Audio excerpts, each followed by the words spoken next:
We're about a month in from Penta's debut, so we know Penta, who is clearly part of the Lucha Brothers tag team out in AEW. Prior to that, also had success in TNA as a world champ, from my understanding, and clearly Lucha Underground.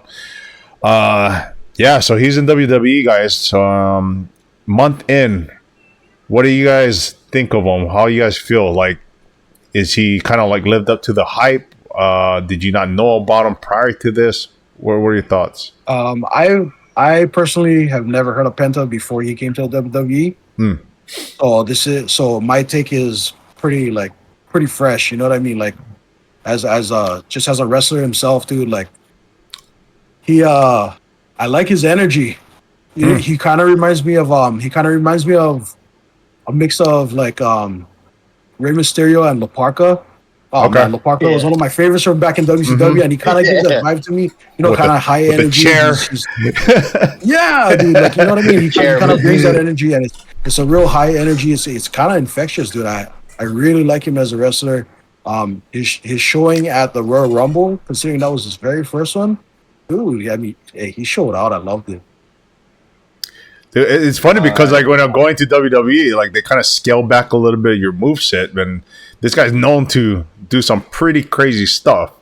So I can't say we've seen like his full moveset yet, specifically because I think the way Triple H wants these guys to do it, or is kind of save it for the main stage, like maybe at a Mania or like a PLE, where it's gonna like create that pop, so it's not like it's like how should I say, watered down, having to see it every single week on TV, right?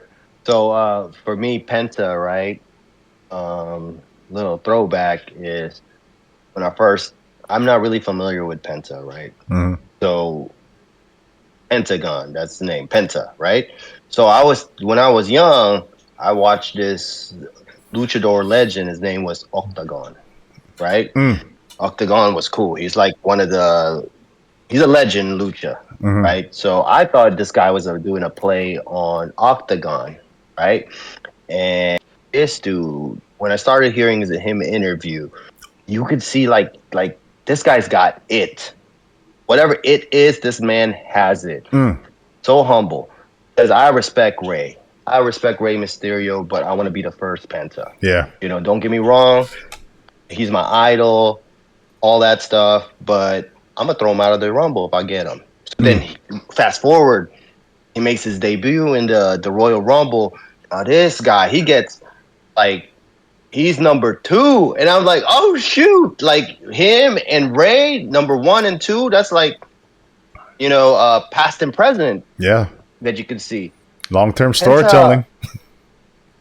Yeah, long-term storytelling, man. And this guy is presented as a big deal. And you could see the crowd is backing him up. Now, he didn't have to go to NXT. That's how much confidence WWE has on this guy. That's a good point. Main roster right away. Yeah. And the cool part about this guy is you can see little hints of it in the Rumble. He lasted a long time in the Rumble, presented as a big deal in the Rumble. And then, in the Rumble, they have all those face-offs and stuff. Yeah. Right? So he gets to face off with Santos Escobar. That's another rivalry they can go into. He gets to face off against El Idolo. Another rivalry you can go off. He gets to face off with Rey. Like, all these stories that you can do with this guy. He can work the lucha style. He'll learn the WWE style. He can do a strong style. This guy can do it all. And he has the look. So his debut into how they're presenting him, so far so good. I do want to see where his road to WrestleMania is going to be. He has to be in the show. They have to present him. Yeah. Who is he going to have a good match with? First of all, putting him with Chad Gable. Again, Chad Gable, props to this man. He's the workhorse. He elevates. Whoever he works with is elevated. It was a great debut match, Always in a good program. Yeah. Yeah, and they put him like with one of the best workers they have. Yeah. So, technician. Hey, Penta.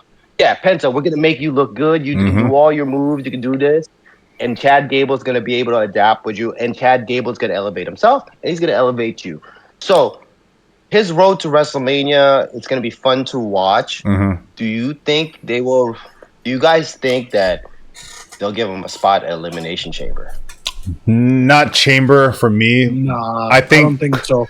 Yeah, I think that's too soon. We're probably gonna see like some other top guys in Chamber, but I want to say for his WrestleMania debut, there's a good chance. I think they probably pull something off, like with like one of those like mid-tier titles, like the Intercontinental or either the U.S. title, some sort of like maybe throw them in with like a mix of like the other guys that we just talked about, like the El Idolos and Gables, like a ladder match for like one of those mid-tier titles, where he can pretty much showcase some of the other stuff that I or kind of alluded to as far as what he hasn't really done on WWE television as of late.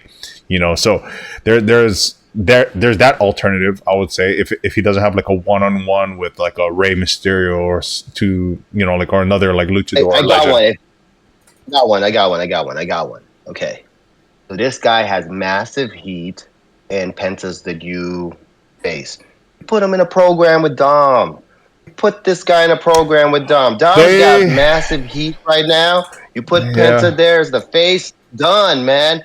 Let him work a lucha style kind of fast-paced match. Get the crowd popping, and that they might be onto something. I mean, I would like to see that. That might be his road to WrestleMania. Well, it's funny you say that because they had that little snippet where they had like a little interaction, I guess, kind of like doing PR stuff, and Penta like approached Dom and took his hat and threw it, and he said something in Spanish that wasn't probably like nice in English, but like to what you're saying, I would say the same thing here. I think that could potentially be something. It'll be interesting if they could develop something from now to Mania that will feel like it's enough, substance there. But yeah, I think it's endless, and just to kind of like wrap it up on the whole Penta thing, man. I think the funny part here is like Michael Cole even said it on the broadcast, the worst kept secret, because clearly the teasers weeks beforehand, it already showed like all the symbolisms of who was debuting. It was clearly Pentagon based on his, signature mask, like some of the icons, and like I felt so excited just because you guys said you guys weren't as familiar with him. I clearly saw a lot of clips of his lucha days and some of his TNA days, but where I really became a fan was clearly from AEW, and the guy is just on a different. I would say, yes, he's a luchador, but something about him, like, and it's not even exaggerating the fact that this guy said he doesn't have to be the next Rey, but he's going to be on that same level at some point. I really believe that, and just to see his enthusiasm and how genuinely nervous he was at that debut was a clear indication that this guy really wanted to be there, and WWE was going to back him and make him a big deal, which in my opinion, a month in, he's been a big deal. Like, his merch is probably one of the best merch right now, I would say, which it's unfortunate I haven't had my mask yet because I would have loved to use it for this segment. But dude, the guy's got the look, and he's got the charisma. And it's funny because sometimes when you think about like these international guys trying to get over on television, and sometimes English is not their first language, that just goes to show like the aura that he brings is it just kind of like overcompensates for some of that, which and it's not like he can't speak English too, and I guess he can speak. Yeah, he can. Yeah. Okay. So it's like he's got a lot of things that work to his favor here, and I think his presentation as of late and from his debut has been nothing but great. I'm a big fan of him, and again, my bias comes in here. Like he's a big, George Kittle Niner fan, and at the end of the day, I'm rooting for this dude. Yeah. Hey, cero miedo, no fear. Let's go. Let's go. Let's go.